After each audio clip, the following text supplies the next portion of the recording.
This is VSiN by the Books on VSiN, the sports betting network.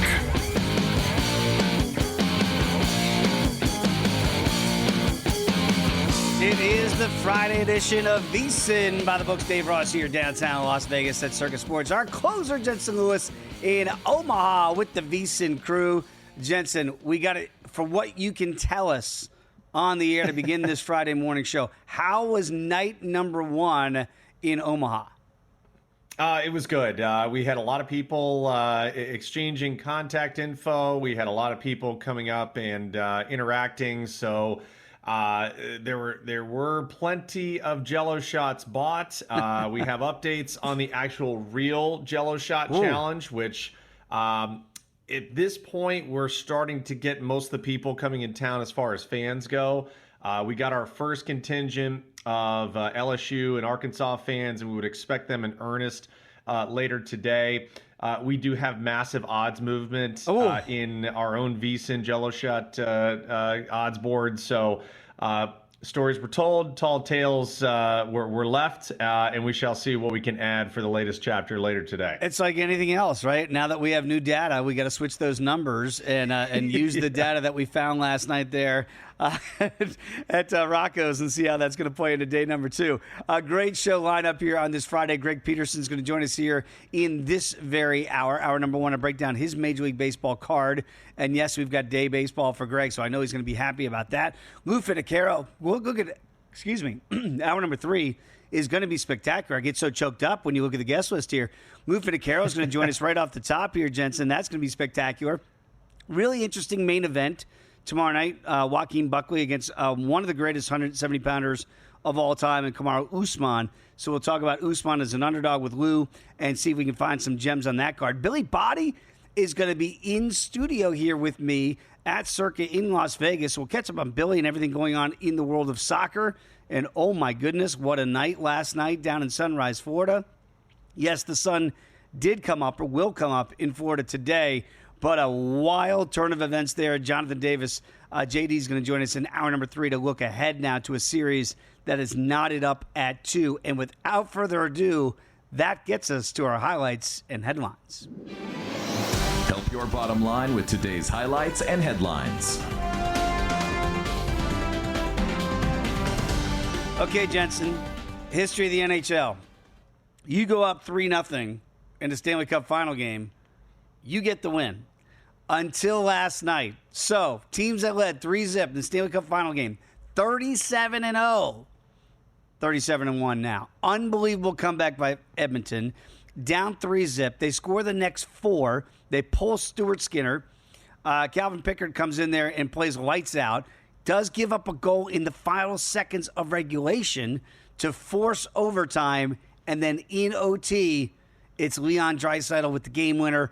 And Edmonton does it again, coming back somehow 5-4 here and knotting this series up at 2 games apiece. Going to go back to Edmonton now with that quote-unquote better ice. The over again comes through, Jensen. I didn't play a total last night because I was leaning towards the under with that bad ice, and I just kept watching it going, I'm so glad I didn't play it because here we go again. You just can't find an under in this series. And yet somehow now Edmonton has flipped the script. What do you make of that frantic finish last night in regulation to get to overtime and then the game winner by Draisaitl? Yeah, first of all, as I told you, you have to go across state lines here, and it's not too long of a drive or a walk to be able to do it. And so the great Mike Palm and I were sitting there, and we were actually thinking yesterday afternoon, we're like, you know what? I think we can get there. We were talking with Rachel Dory yesterday. If you are an Edmonton backer, was finding an alternative way to go after, Florida just to take the team total and go under and kind of ladder that the reverse way. I'll tell you what was fascinating is, again, the first period here, Dave, right? Where it looked like Florida's just going to impose their will. Kind of a theme we had talked about, like if you felt that the Panthers were they wanted that sense of urgency. They knew that Edmonton would be coming. Let's do everything possible to try and take them off their game. Yeah, this is Stuart Skinner of games 1 through 3. We certainly didn't see anything resembling what he had been in game 4 and beyond in these playoffs and past ones. But buddy, it was Mitch and JVT, Stormy, her husband, we're all sitting there watching, and like we all had the same reaction. Just kind of put our hands on our head, like, you got to be kidding me that this is the way that this is going to end. And credit where it's due. Leon Draisaitl comes off the milk carton, as Paulie Howard would say, and finds himself right in the middle of another huge moment. And here we are, buddy, what we talked about yesterday, right? Game 7 urgency for Edmonton. Better late than never. They find themselves now level, and all of a sudden this series takes a complete 180 turn, and the pressure goes back onto Florida. Here's the amazing thing, too. First of all, if you're Stuart Skinner, you're like, hey, what did I say? Just don't give me 5-on-5s. Nope, it's a 2-man advantage. There's a goal. Oh, it's another power play. It's 2-0. And then, for Pickard, they didn't go in the sin bin, right? So they played 5-on-5 high. They gave him the backup goalie a chance, and he came through with a massive save when it was 3-1 on a breakaway. Could have easily flipped that script there, 4-1. Draisaitl's goal in overtime. Here's what's amazing about that. Conn Smythe today, he has now moved ahead of Connor McDavid in the Conn Smythe. Wow. Sam Bennett's still the favorite at plus $1.50. Draisaitl goes from 12-1, and with that overtime game winner, now goes to plus 250. Connor is 3-1. That is amazing to me. That, again, look, he's setting records now for overtime goals here in the Stanley Cup playoffs, so you can understand that. But it almost feels like now, Draisaitl, Connor, who knows, if you want to back Edmonton, maybe just go to the Edmonton side, because that could get really dicey in the voting there. I think we all know who the best player is, but is that what the award's going to be? We got to get into that interpretation of if Edmonton comes back. Wow, what a wild game that was last night. We talked about him yesterday, Jacob Mizorowski, and the Miz of Milwaukee did not disappoint in his debut. 5 no-hit innings, Jensen Lewis. You said, hey, your advice would be just go out there and be you. If this is him, look pretty darn good. Struck out 5, 81 pitches, gets taken out of there. And look, it looked like maybe an ankle situation there. Hopefully it's nothing major to pull him out. But what do you make of this for a guy that's throwing sinkers at over triple digits? Yeah, buddy. It just kind of the fury that we talked about yesterday, the herky jerk of it, but also how difficult it would be for hitters to be able to pick up not only the fastball, but hey, let's go ahead and add in, not only do you have the horizontal movement, but you have the vertical movement, and trying to put bat to ball there. Good luck at 101, 102.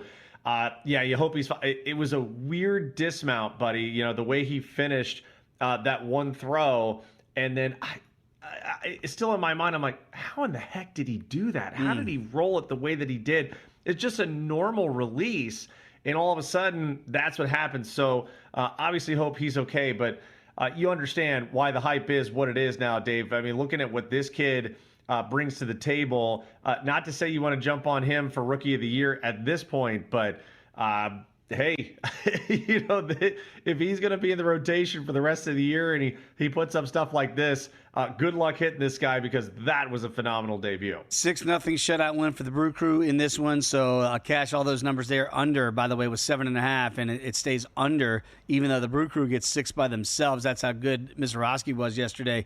And again, if the injury doesn't happen, Jensen, they're still not going to push the kid, right? They're like, we weren't going to see history in a no-hitter for a rookie out there in his first major league start, right? They wouldn't have let him go that far anyway if the ankle roll hadn't happened. Yeah, no chance. But again, just if you're drawing it up and you're like, okay, we want to see what this kid can do, and you have all the hype and everyone's amped up to see, just how fast this guy throws. No question, this is exactly outside the injury. This is the best you could have hoped for, and anxious to see now here the next couple of turns through what he does, because when Skeens came up, it was a similar idea of stuff of like, this is high octane fastball. This is a boatload of movement. The off speed was very crisp. I think that's the thing I'm looking for now, Dave, as we move forward, and especially looking at what his projected starts and turns in the rotation could look like the next 2-3 times through. Man, not asking for 5 no-hit innings, but limiting damage the way that he did yesterday. He does that the next couple of times through. Brew Crew all of a sudden have a front of the rotation type guy that is going to immediately help them right now at this point in the season. We've got round 2 of the U.S. Open is underway at Oakmont right now. It has begun here on this Friday morning, and the storyline is going to be today's the cut day, right? So we're going to see who's going to make it. That projected cut, Jensen, is +3. You know who's sitting at +3? Scotty Scheffler. Who's sitting at +4? Rory McIlroy. Somebody we gave out on Monday at 3-1 and missed the cut. And he looked great early, and then he reverted back to Rory's. And I'm like, there's the guy. That's the guy I've been fading here. So it's going to be interesting today. J.J. Spawn yesterday with the round of the day, 66, 4 under par. The only guy that went through it bogey-free, which is pretty amazing on this golf course to do that. So those numbers are going to change. Here's the amazing thing. For Scotty Scheffler, who's on the cut line, Jensen Lewis, he's still the second betting choice to win the tournament. They will not give you the advanced pricing on. It doesn't matter. Might miss the cut. We're not going to give you those cookies out there because you know what you and I are looking for. Those 10-1s, they are not to be found out there in the marketplace right now. Scotty Scheffler is +650. John Rahm is the overnight leader now in the odds board at +550. Colin Morikawa, even par round 4 off the lead at 12-1. And Brooks Koepka is back in the mix here at a major. Yeah. Major Brooks is back. 12-1 for Brooksy. So we'll update those numbers. By the way, J.J. Spawn, your first-round leader, is also 12-1 to win this golf tournament. So we'll update that as the show goes on. All right, when we come back, let's get into the Thunder and the Pacers. We got a series there. We got a series with the Panthers and the Oilers. We get ready to go north of the border for Game 5 Saturday. All of those changing numbers when you come back with us. And you look great, Jensen. One night in Omaha, big boy, you're ready to roll. I see it in your eyes. You can do it. We are back with much more on the NBA and the NHL next here at VSiN by the Books.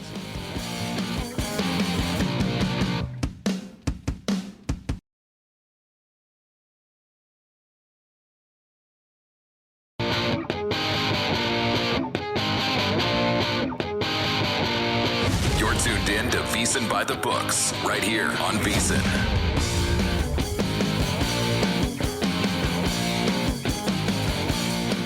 We're going to have Greg Peterson join us here in the next segment to break down everything in the Major League Baseball docket for the day. And we've got a big one tonight, and this is going to be in Indiana, OKC against the Pacers. And you don't want to say, it kind of feels like what we watched last night down in Sunrise, right? When you're down 2-1 and you're certainly like Edmonton was, you're up against it. And you're down 0-3 in the game, and then somehow you turn that thing around, flip it, get the win in overtime 5-4. I don't think Oklahoma City wants to fall down to whatever the basketball equivalent would be of 3-0 early in the second period like Edmonton did last night. But now there's going to be some pressure on OKC if they get off to a bad start like Edmonton did last night. 6-point favorites for OKC in the road. I like the Pacers at 5.5 in Game 3.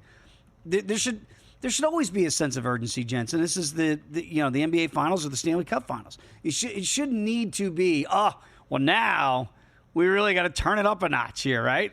I mean, every game it should be like that theoretically, but we're all human beings, and sometimes you react differently to situations. 226 is at total. It did stay under in Game 3. What do we make of this number tonight? I don't want to say Indiana's not playing with house money either, because I think they're looking at it like if we really want to win this thing, we got to win tonight too and go up 3-1. Yeah, and kind of the urgency too. I think I was just looking at social media yesterday. Our great friend Wes Reynolds saying you're paying the zigzag tax here, okay, and just kind of looking at where the Thunder have been atrocious on the road against the spread. But kind of looking at also, where this game could be from a pace standpoint. Do we expect it to be very similar, at least in theory, last night, where you looked at the Oilers and the Panthers, and we thought if Florida wants to get out there and just try and take Edmonton right out of it, they did. They just could not hold the line. Do the Thunder have a similar respect of, all right, we've got to make this happen, and we've also got to understand, too, that the Pacers know, hey, we almost not, Dave, that the Pacers have a Game 7 feel to it, knowing like, hey, we do not want the Thunder to even this out and we lose home court. Mm-hmm. But I do have an anticipation from a pace standpoint. If you're looking at this game, first half over might be a way to go. Just knowing OKC wants to get out, they want to do their thing, they want to feel good about where they're at. But also, if you make it a track meet, what team is fully equipped to be able to do that? It's the Pacers. And what does the bench look like? What is the bench scoring comparatively from last game to this game? Are there adjustments here from both head coaches? Anxious to see what that supporting cast does as well. Yeah, that's an interesting one. That how will that first half be played, right? Because I think that fourth quarter of Game 3, OKC got beat by their own strength, right? Like, oh, let's play a half-court game, and they got shut down. They couldn't score all of a sudden, right? Advantage Indiana in that scenario. So, yeah, you might get two willing participants to say, all right, let's keep this thing flowing and not get bogged down in the half court and might get tight up against the shot clock. That's an interesting read there to look that first half over. And I'm with you on that. I kind of like that style and mentality. And I do think mentality is going to play a big part of this thing. Like, all right, guys, look, let's not go up against the shot clock. We're better than they are. We want more possessions. Right? If you're the better team, and I'm assuming OKC thinks they're the better team, we'll find out if that's the truth or not. You say, give me more possessions. If we're better than you are, then that's going to favor us the more times we have the opportunity to score the ball. So I'm with you on that OKC might be a willing participant to run here early, and then let's see what it looks like late in that second half. And again, it was 64-60 for that over in the Game 3, and then somehow stays under when it gets tight in the second half. I think you're right. You could see a repeat performance of that.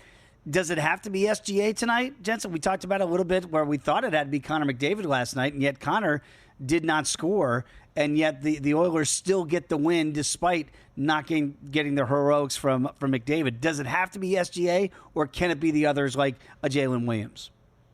Jalen Williams and Chet Holmgren were kind of where I was looking. So here are, from a player prop standpoint, just happen to pull it up here. As far as Jalen Williams goes, I think the facilitation factor there could certainly be alive, right? The assists of 5 or more right now, just happen to pull it up. $1.50 there on BetMGM, $1.54 on DraftKings. I think Chet Holmgren, you look at the rebounds and assists combo prop, anything at 10 or more, seeing across the board, $1.40, $1.46 on FanDuel. If you want to jump into the plus money, MGM is offering a plus 105 on over 10.5, but those are the two that kind of stuck out to me. And hey, TJ McConnell, we kind of saw a little Robin to the Batman of the starting five. Of where the Pacers were, looking at his rebounds assist prop as well. If you can get him probably around, I think the over 5.5 is a play. You're gonna pay a little bit, minus $1.40 on DraftKings, but just a guy who's going to be inundated, kind of with both sides of the ball there. 6 rebounds plus assists feels very doable for him in his role. Isn't it fascinating compared to your sport, where you look at, say, hockey and basketball, and you say, I got to get the others involved, right? Like, yeah. if you're Francisco Lindor, I'm like, dude, I need you to do something. Like, it's got to be you, right? You're standing in the dish by yourself, mano a mano with the pitcher. In basketball, and even in football to a degree, where you're like, if you're a Tom Brady, I'll kind of spread the ball around to get everybody involved, get everybody a touch sort of feel. It is wild that's what we ask the greatest of their sports to do, like an SGA, like a Connor McDavid. So I'll be curious to see if he tries to take over a little bit more, or a Halliburton, right? That was the conversation of Halliburton. He's got to do more, and he did in Game 3, and it worked to their success. Fascinating to look at the star players and what role they're expected to play. We're going to go back north of the border here for Game 5. That's going to be tomorrow night already. Quick turn here in the Stanley Cup Final. So normally you get that 2-3 days, not here. Just going to get one, and you're back in Edmonton. Boy, if you're Florida and you're like, we're up 3-0 and we're up 2-1, if we just do something that historically had not been done before, we're going back up there 3-1. Now it's 2-2. Jensen, money line price here, and Edmonton's minus $1.20. You want to get them on the puck line? You can get 2-1 here. Do we feel like an avalanche might be coming north of the border? Yeah, buddy, I think it's shifted in a big way. And a shout out to our friend and colleague, Jonathan Davis. How about this nugget for not only what happened last game, but something to think about as we move forward here over the weekend. So the past 3 seasons under Paul Maurice, Florida is 21-2 when they lead after the first period in the Stanley Cup playoffs. Dave, where have both losses come? When in that 21-2 record, they've come right here, Edmonton, in the Stanley Cup Final to Edmonton. So games 1 and games 4, that is where those two losses have happened. So again, our handicap looking at Florida wants to get out early. They want to try and take Edmonton out of it. They certainly had that advantage, but remarkable really to see what Edmonton has been able to do from the comeback fashion. But right now, buddy, just even looking at some of the numbers and where the splits are on VSiN, the puck, me, I love a puck line. Oh yeah. Right now, 38% of the bets, 85% of the money already on the Edmonton puck line.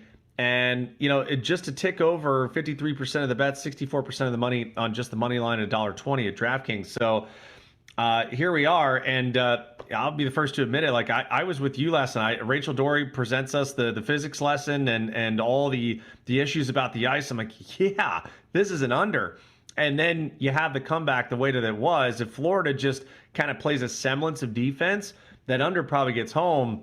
Now, I think it's a complete shift now mentality-wise, too. Of Edmonton just got, okay, boom, fellas, we did exactly what we had to do. Now we go play offense the way we know how on the best ice in the NHL. Could I interest you in a Conn Smythe ticket on the bobber? It's 75-1 now. 75-1. Jensen, he went from the favorite for the Panthers to Bennett was right there, right? Bennett's still been there. He's still plus $1.50. 75-1. Look, it would take a shutout but by the way, I don't think it's dead. I don't think that's a dead ticket if you wanted to take a pizza money stab on it, but he'd have to have a complete reversal of fortune that I don't think we see. But it is stunning to look at the change. Look at what's happening here. Kachuk with a couple goals last night, 10-1. Marchand's drifted back to 14-1. I mentioned Connor is not even the betting favorite for the Edmonton side. It's now Draisaitl. It's amazing how these boards have changed. And look at Calvin Pickard, 100-1. Comes in to save the day, and now he's right below Bobber on the first side if you're watching at VSiN.com. It is amazing how it's never dead. It's never over till it's over, Yogi Berra. So right now, those changing numbers there in the Conn Smythe. If you want to bet some ponies, we got you covered right here with our friends over at First Bet. So you sign up now. You're going to get access to exclusive promotions, bet on hundreds of thrilling horse races every single day right from your phone or your computer. Visit firstbet.com. That's the number one, stbet.com. Use the promo code VSiN200. Score a 20% rebate on all of your wagers for the first 60 days, up to $200. Do not miss out. Start betting today at firstbet.com. The man who never sleeps, Greg Peterson, is joining us next to get his docket on the Major League Baseball card. That's next here at VSiN by the Books.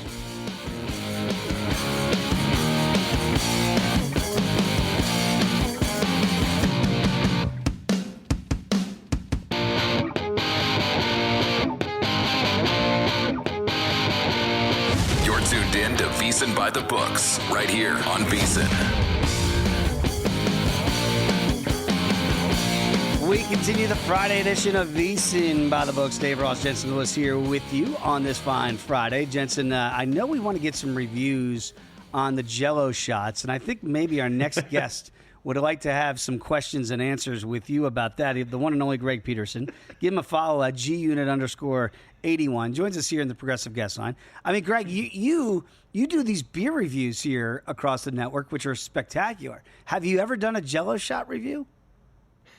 I have not, and I can tell you, I am from the great state of Wisconsin, UW-Oshkosh, where they call us Sloshkosh for a reason. It is very much a party school. It is very much a school where the grades, I mean, they call it the Harvard of the Midwest for a reason, but you know what? In order to get into the Harvard of the Midwest, you know how to have a good time as well. I love beer reviews, and I absolutely would love nothing more than to try a Jello shot, if at all possible, because I recognize that it's hard for them to be able to travel. These are very, very delicate, sort of just, shall we say, concoctions. Yes. But if at all possible, would love to be able to give not just one, many Jello shot reviews, and absolutely give our friends over there at Rocco's the royal treatment. Yeah, I mean, Jensen, you'd have to try them all, right? I mean, you got to try them all from the different schools.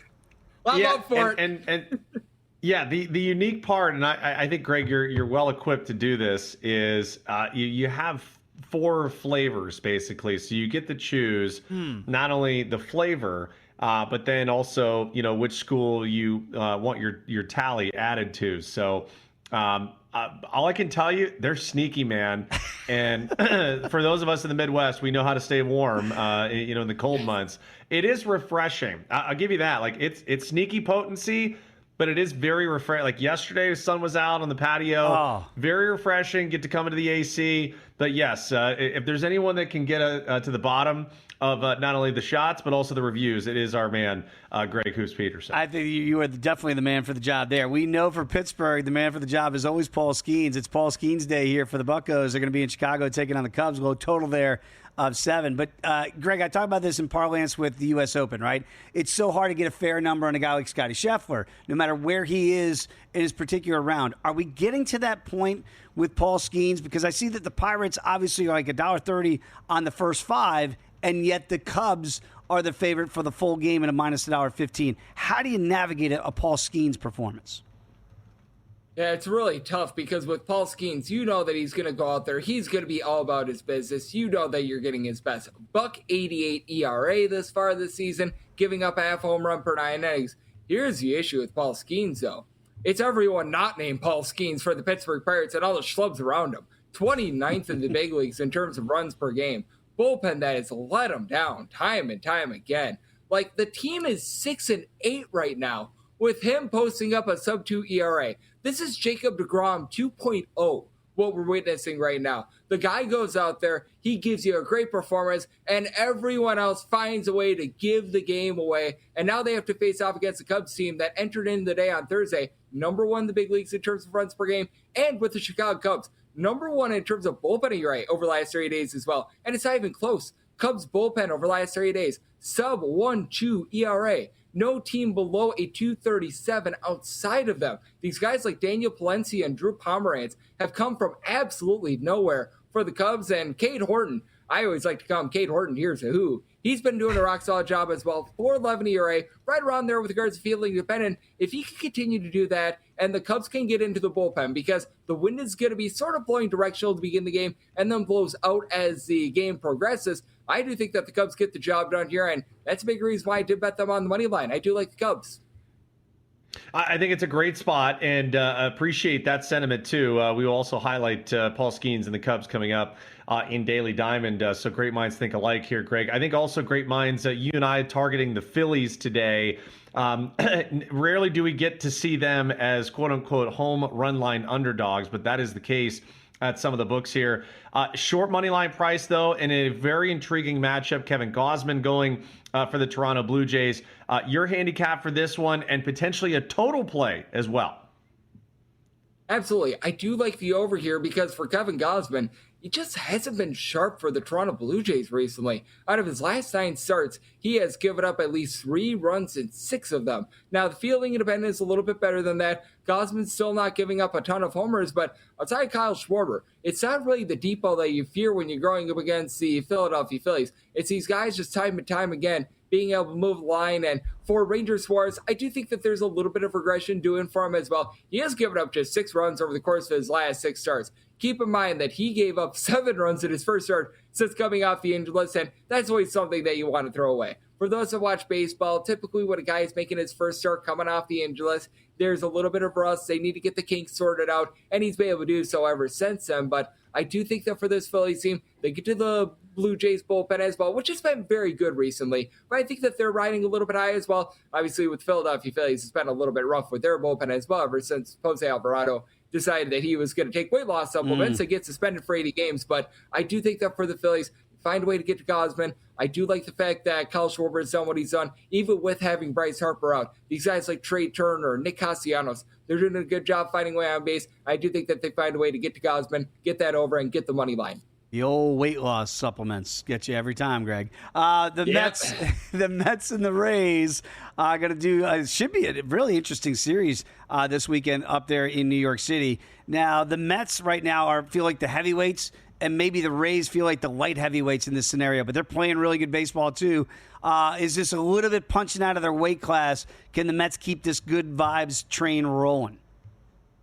I do think so. For the Mets, if you had the run line on Thursday, by the way, man, to lose that on the wild pitch that you did. And I raised my hand. I had the Mets run line on Thursday. There was a few rough run line beats. I also had the Astros. I also had the San Francisco Giants. So for those of you that might have laid a run and a half on any of those games on Thursday, I feel your pain, but I'm a sucker for pain. I'm going to be right back on it. I like what I've seen out of Clay Holmes this year. He's been able to do a nice job in terms of keeping things out in front of him, only giving up 1 home run per 9 innings, 2.95 ERA. Feel like it is a little bit above that, but Taj Bradley, with his career low in terms of strikeouts per 9 rate, he's given up 1.2 home runs, north of 3 walks per 9 innings. I do think that the Mets team that is really starting to find it with Juan Soto. Remember, 2 weeks ago, we were talking about, what's wrong with Juan Soto and everything like that. Well, right now it's looking like nothing whatsoever. Francisco Lindor playing through that injury, and the Mets also having the number 2 team in terms of bullpen ERA as well. I think that that's going to be big. I think that they get a good start out of Holmes. I think that they shut it down from there. I do think that they win this game by multiple runs. You're able to find that run line price at like a plus 125, plus 130. I'm willing to take a shot here on the Mets run line. Speaking of run lines here, Greg, too, a pretty inflated price now. And for those of you that follow Greg overnight, you got the better of this number. Braves hosting the Rockies. It'll be Bryce Elder against Armand Marquez. Buddy, you got this run line at $1.35, I believe. It's up to $1.50 already on DraftKings. Money line price just exorbitantly high at minus 311. So your handicap here, Braves should be able to handle a Rockies team that, hey, they got a walk-off win, so they're feeling good about it, but maybe a bounce-back spot here for Atlanta for you. Oh, absolutely. And with the Atlanta Braves, they have been so much better at home rather than on the road. Just 12 road wins this far this season for the Atlanta Braves. Like, that's absolutely insane. I think that that's the 3rd fewest in the National League right now, but home sweet home has been nice to them, and so has Ronald Acuna Jr. 6 home runs in his first 18 games. Like, if you look at the Braves' overall season numbers in terms of offense, they're in the bottom half of the big leagues in terms of runs per game, but Acuna giving you north of 425 on base. This guy's the ultimate cheat code, and what else is a cheat code to your offense? Being able to bat against Urban Marquez, who's got a 70 ERA this far this season. He has been getting banged around like a human pinata at this point. He has been giving up hit after hit after hit. And for Bryce Elder, guy that I really don't like to back, he's actually been halfway decent recently. He's given up 3 runs or fewer in each out of his last 7 starts, and he goes up against a Rockies lineup that is averaging 2.5 runs per game away from home. That is unreal. Hitting below the Mendoza line of 200 away from home. Now you bring in Thairo Estrada, Orlando Arcia to help out with that, but Lightning's not striking twice. If you had the Giants run line like I did yesterday, you know that they win that game if it isn't for that Schmidt error out there in the field. And I do think that this time around, the Braves not going to commit that error. Now, they did blow a 6-run lead to the Arizona Diamondbacks about a week or so ago in the 9th inning. Not going to be happening here. I do like that Atlanta Braves run line. And seeing that total of 9, like it over because I think that Marquez has given up all sorts of runs. Let me sneak in one more here very quickly, Greg. A's and Kansas City Royals. Royals are now the bane of my existence trying to score runs.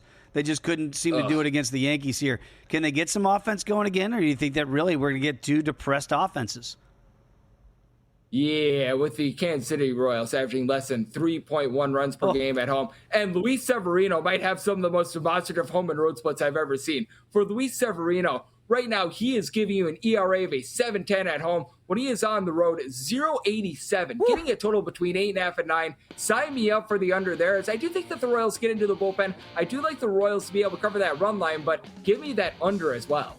I love Big Sev last year in New York. He's doing big things on the road out there in Sacramento. Greg, we appreciate it as always, man. We'll get you some Jello shots if we can make that happen. We'll try to do so. Please do. Executive orders. Get Greg some Jello shots to be able to give a proper review. We are back in to update round 2 of the U.S. Open. That's next here at VSiN by the Books.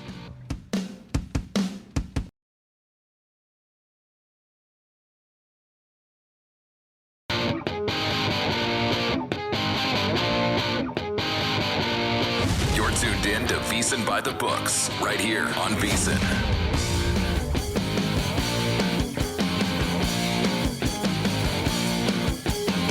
Great conversation with Greg Peterson in the last segment. Again, VSiN Pro subscribers, all you have to do to get his full card in the day, become a VSiN Pro subscriber. You get access to all of Greg's numbers as well as yours, Jensen. We'll get to the Daily Diamond a little bit later on in the program, break down the College World Series. That's why you are in Omaha today. But right now, we are well underway here. Scottie Scheffler has already teed off to begin his second round at the United States Open in Oakmont. And just like that, by hitting the fairway on the first hole, Scotty has already gone back to the betting favorite at 6-1. It's ridiculous to me that the guy who's currently on the cut line at 3 over par is still the betting favorite. Overnight, it was John Rahm at plus 550. You've seen that on your screens here. And Scotty was plus 650. It's already gone down 50 cents, and Rahmer's already gone up a full $1.50, which is insane to me. Now, Brooks Koepka, a guy that I've got in pocket here at 95-1, bogeyed the first hole today.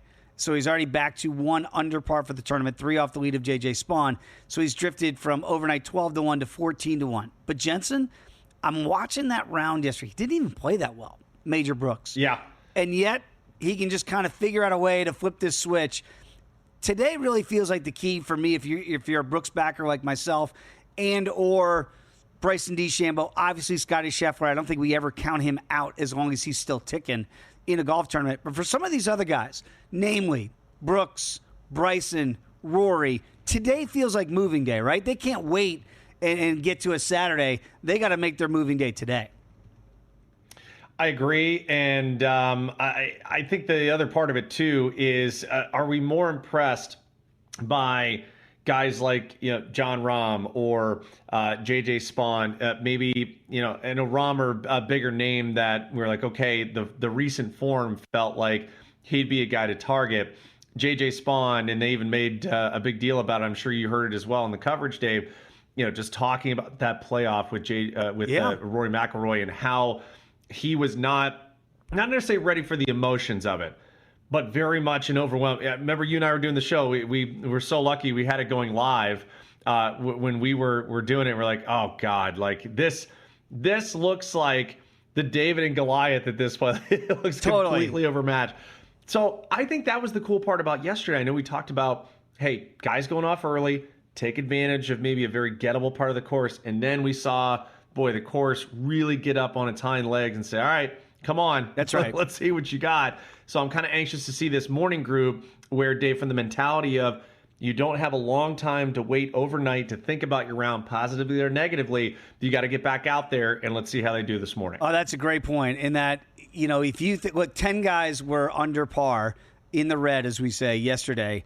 And remember, this is going to be top 60 in ties that make the cut. So that's what you're looking at here to condense this field after today on cut day. And when I'm looking at it, I go, wow, it feels a little bit, quote unquote, easy for an Oakmont U.S. Open. Only 10 guys were 1 under or better. And again, JJ with the outlier round of the day with nary a par, bogey rather, on his scorecard at 66, 4 under par. Now, I'll give you my updated numbers here from what I gave out here yesterday. And again, some guys I do feel are still in play. I've got Xander Schauffele at 25-1. He was 2 over par for his day. Victor Hovland was all over the map early, pulled it all the way back. And I know you and I have tickets on Vic. He was 54-1 for me. What I have in pocket finished up at 1 over par. So that number's come down a little bit as well. I mentioned Brooks. Good value there in Brooksy here if he can have a good day too, from 95-1 down to 14-1 currently. Daniel Berger, 2 over par, 100-1. Still feels like a kind of on the outside looking in. But I told you about Cameron Young. And Cameron had it to 2 under par, did back up with a couple bogeys late. His number, I got him at 115-1. His numbers have been cut in half. And I got to tell you, I hope Cam has a good day too today, because if he's in this fight here, that talent, as we talked about, is still omnipresent for a guy like Cameron Young. So I think we've got some live tickets out there, because as you and I talked about, and this is no disrespect, by the way, to a guy like Scotty Scheffler, the only way these tickets have any shots, and Daniel's still at 100-1, the same number I have from pre-tournament, the only way any of these have any life is if Scotty is just a marginal golfer, is just gives you a chance. And I think that's all we could have asked for in day number 1 for some of these longer shots that you and I have. Can I offer you? I'll throw some names out here. You tell me if you'd be willing to jump in live on their respective markets. So, as you know, my only ticket is Bryson as far as the outright market is concerned. Have him at plus 885. He's 16-1 right now. I think anywhere plus money for him, top 5, top 10. Just knowing that projected cut is like plus 3, plus 4 right now. So find your way to the weekend. If there's anyone that can kind of put it together and put a lightning round in, it would be Bryson.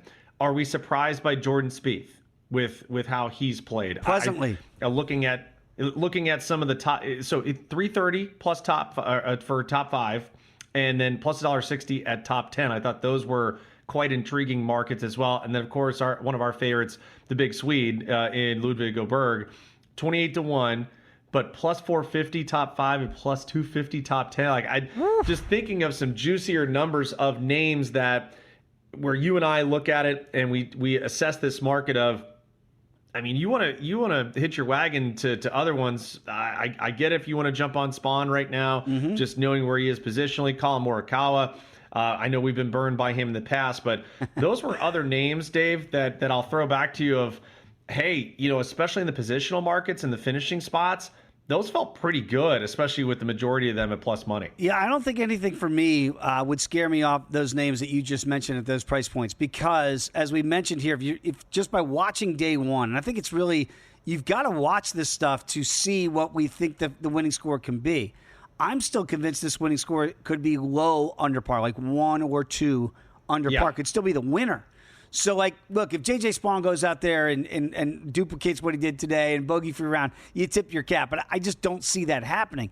So, really, to get to those numbers that you're talking about here, Jensen, I do think you're looking at even par after 4 days could cash some of those top 10 tickets.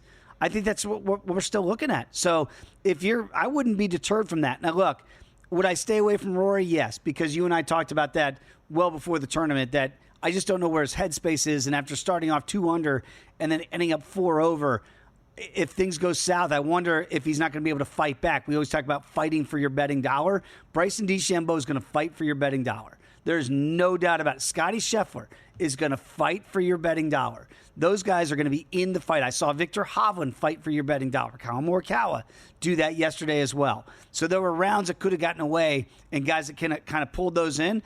And I will say this about J.J. Spawn. I don't think he's going to win this golf tournament. But he is a fighter, again. And if you want to look at top 5 right now, I don't know that I play that at 2-1 because that feels a little bit short on a guy like JJ. But he said this, Jensen, and it caught my attention.